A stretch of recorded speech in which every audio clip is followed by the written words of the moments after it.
Bonjour à tous, partie 1 de la correction du BTS blanc, donc 100.9, système d'aspiration. Alors, première question, partie A, on vous demande de calculer le débit nominal, donc il vous suffit de prendre Q égale SV, je rappelle que S c'est la section, et V la vitesse. Donc j'obtiens QB1 pardon, égale SB1 fois V, S égale πd carré sur 4, fois V, donc je mets bien le rayon en mètres, 0,08 au carré, fois 25 qui est la vitesse qu'on me donne, et j'obtiens un débit ici de 0,1256 mètres cubes par seconde. Question suivante, on me le demande en mètres cubes par heure.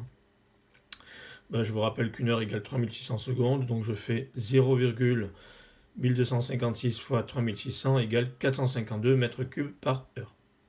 On me demande le débit total, j'ai 28 bouches, là j'en ai 2, donc il me suffit de faire 28 fois QB1 plus 2 QB2, l'ensemble donnant 28 fois 456, et j'obtiens un débit total de 1470 mètres cubes par heure.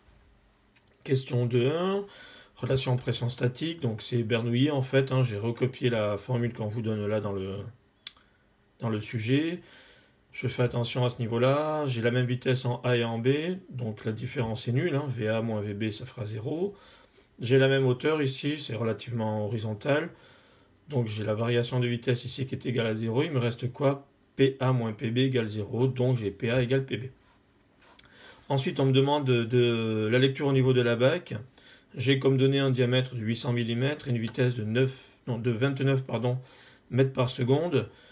Donc je vais lire la bac avec vous.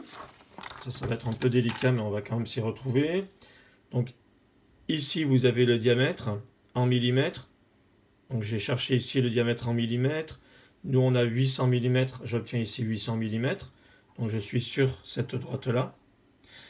Et ici, nous avons la vitesse en mètres par seconde. C'est écrit tout petit. Moi, on me donne une vitesse de 29. Je suis donc sur cet axe-là. Je cherche l'intersection des deux, j'obtiens ce point.